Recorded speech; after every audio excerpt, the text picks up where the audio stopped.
Where are the collecting brothers? We're talking action figures today. One of our leading community heads here, we got Shartimus Primus doing a Kickstarter for his Street Humans. Now, this is round 2 that he's tried to get this Kickstarter going. He's made a lot of changes in regards to like pricing, goals, and how he's kind of promoting the figures. But it is basically the same story. It's like these people from the streets who are also aliens. Interesting thing here, though, me and Josh were kind of looking at this a couple weeks back. We were waiting to kind of talk about it till just a little bit later.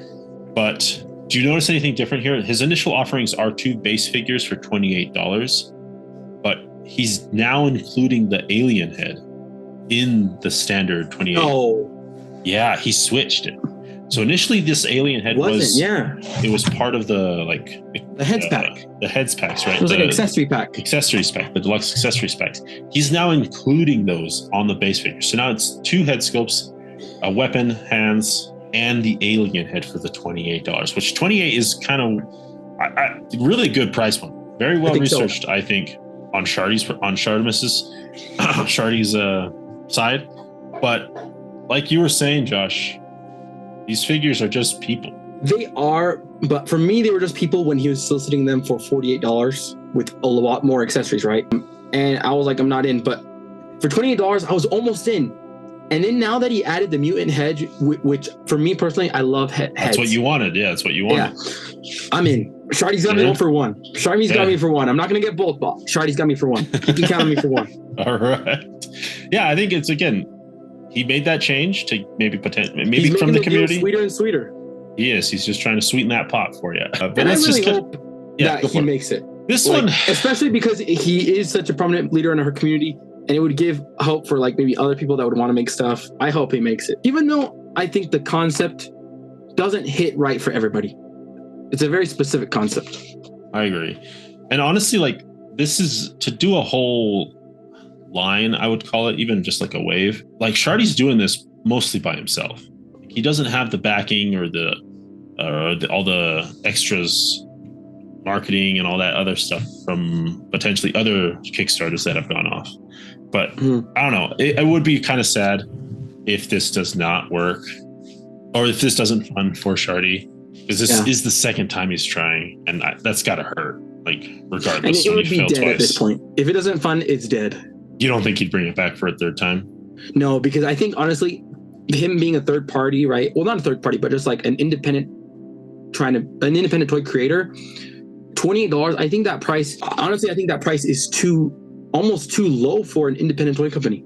For what he's giving, I don't think he can make the deal any sweeter. So I think this is the limit. Like I honestly think maybe he's making like bare minimum profit.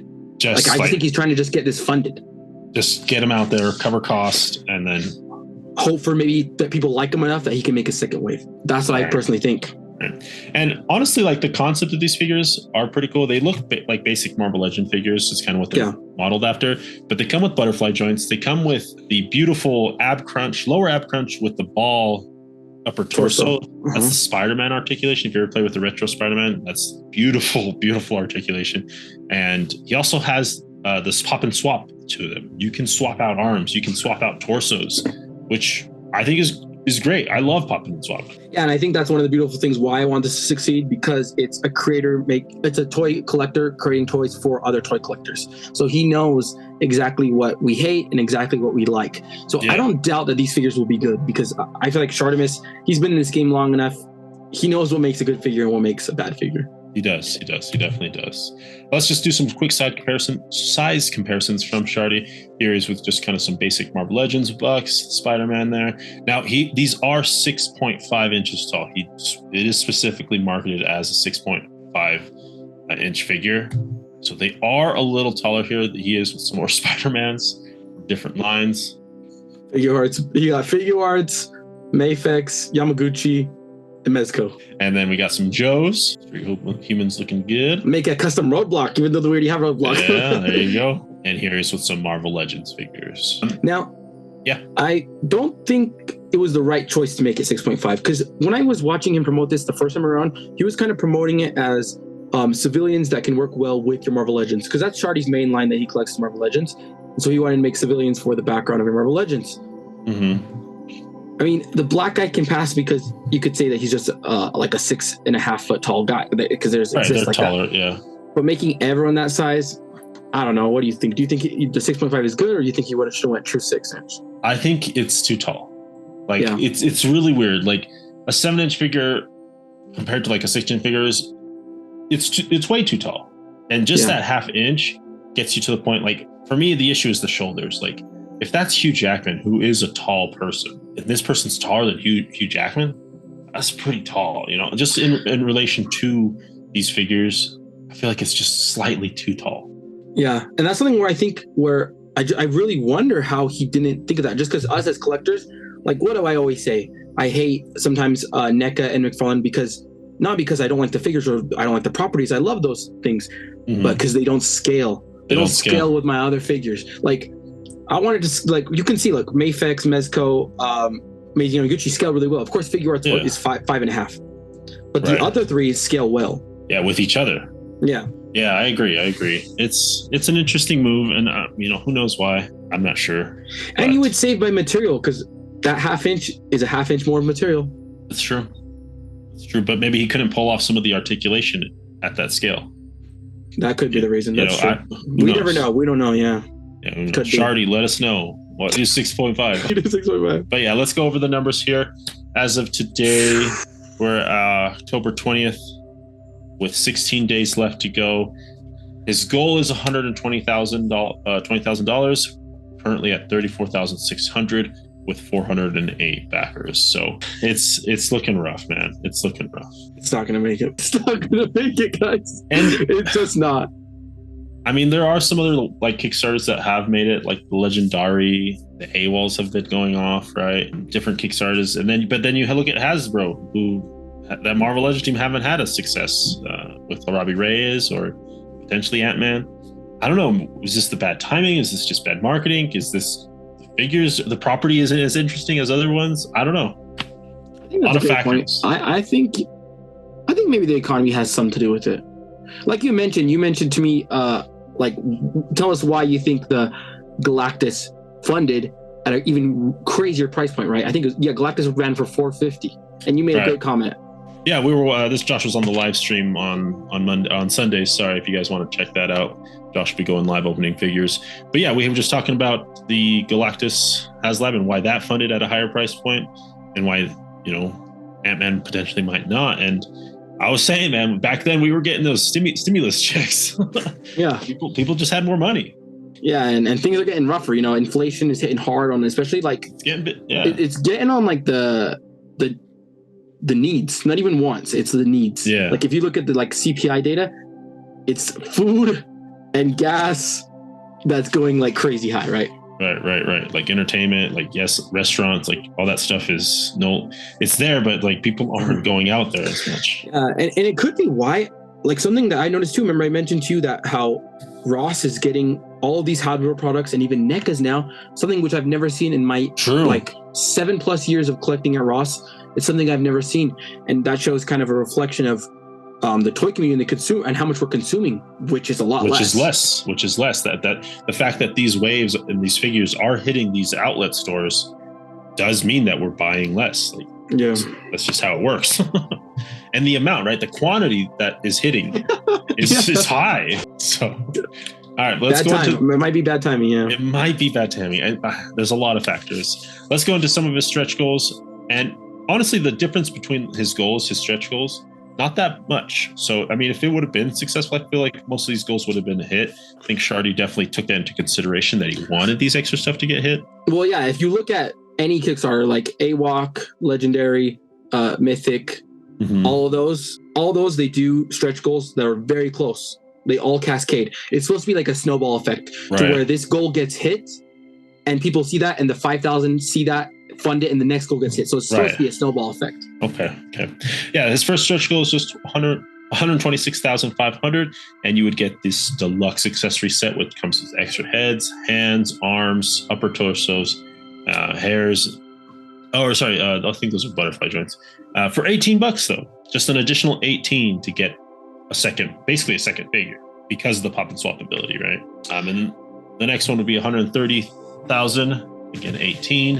to create potentially more figures. I also think this was kind of a mistake. If you look at previous Kickstarters, what their goals are, because it's $18 and you're getting half a figure. You're not getting an entire figure. And so you're always going to have extra arms and extra torsos just lying around. If you look at other Kickstarters, what they did instead is they would do stretch goals that are at no cost extra, or they do straight head packs or straight weapon packs. Okay. But at a much cheaper price, right? So like those head packs and weapon packs they would do would be like 10 or 12 bucks. Which is like easy if you're already in 20, 30 bucks. This, would I rather pay $18 this or get another figure for $10 more? Me personally, I'd get another figure for $10 more. Mm-hmm. Yeah, it's just too much, I think. The price, I think, is right, but the things that we get are not right. Okay. A third stretch goal was another figure, 160,000. You know, basically the same upper, but comes with dark pants and 2 different heads. And East LA guy, Asian guy. And then the fourth stretch goal was 190,000, which is another figure, another lower, lighter tone jeans. Vin Diesel. And this fifth stretch goal, 212,500. You get another alien head with chino heads, not bad, and a whole new upper body. Cool. And then sixth stretch goal is the leather daddy, with 2 heads, 1 alien head, for 225,000. So, like something that we mentioned, if we look at the previous head, it had like a head sculpt that kind of is reminiscent of Shard's Prime. We were saying how the Odious Sasquatch funded, and it was more so like it was a good figure, but it was very expensive. It was like $60. It was more so because of the almost celebrity status that Unparalleled Universe has. Yeah. And we were saying how it should have been better if he would have did Shard's Prime head sculpt. I feel like more people would be inclined to buy it if it was a Shard's Prime head sculpt because we know him. He's like our little celebrity, Honestly, like that's an interesting idea. What if he it is just a base figure, you get the cool figure, but then you get an extra head sculpt of Shardy. And then the next one is an extra head sculpt of Unparalleled Universe. Like not necessarily exactly because the likeness and all that, but like an homage to people in the toy community. One of Pixel Dan, one of Toy Bro. We cancel Pixel Dan. Oh, okay, sorry. I don't know. That is an interesting concept that you could potentially do that. But yeah, I agree. If Shardy threw himself in there, that would have been. Dan Larson, give me a Dan Larson head sculpt. I'll take it. Oh. A Robo. Give me a Robo. Yeah. That would be fun. But yeah, so cool Kickstarter. Cool to see him trying again. But if we look at the numbers and just be honest, with 16 days to go, even if he has a surge, I don't see this happening. No, it's not. Which is sad. Very sad. He's a fourth of the way there. I don't know. We'll see. A lot of sad news on the crowdfunders to this week. Yeah, and I just think also one more last point. Sorry, it's just I look deep into Kickstarters and I watch every Kickstarter. He should have looked at other Kickstarters, and because you can actually see it's public data of which figures people choose when they're doing the backer kit, and which figures people don't. Not just the overall goal. You can see which figure sees the quantity amount. And if you look at what was that? What was the lizard line? Yeah, the pterosaurs. I can't remember what they're called. Okay, but there was a line with like lizards, fish, and barbarians. Right. Okay. Do you think the lizards, fish, or barbarians sold the lowest? I want to say fish sold the lowest, but heck no. Fish sold good. Heck yeah, the barbarians sold the lowest. And they're humanoids, right? If you look at Mythic Legions, it's usually like normal dudes, like the knights. People want dwarves. People want orcs. People want things that are like have more of a mystical fantasy element. So like he should have looked at that data and been like, people don't want humans. Yes, there is that alien aspect to it, but it's not enough. And it's just a head sculpt. Yeah, it's not enough. Yeah. That's why I think also too they're not selling is because they're humans. Nobody wants straight up humans. Right. Like you don't get excited. Like when you see an orc, you're hyped. When you see a freaking fish man, you're hyped. when you see a dinosaur hybrid human, you're hyped. But if I just see a guy in jeans and a leather jacket, I'm like, I'm not hyped about that. Yeah, that's true. I definitely have to agree with you on that. It's the excitement, the novelty of it is not there. That's it. That's the word. So we'll keep you guys updated as much as we can on this. If you're interested, if this is a line for you, you're just like, I want these, go get it. Go support Yeah. Shardy here. He got me for one, but I don't think I'll get charged. But we're gonna pledge. You're gonna make that pledge towards him, and hopefully that helps his numbers. But yeah, if this is interesting for you, get it. Check it out, of course, if you want more details, go check out Shardimus Prime's channel for that full breakdown there. Much love, Shardy. Hopefully, yeah. I wish nothing but the best. Yeah, keep going, man. Keep your head up. Keep collecting. Keep playing. May the action figure gods smile upon you. Peace.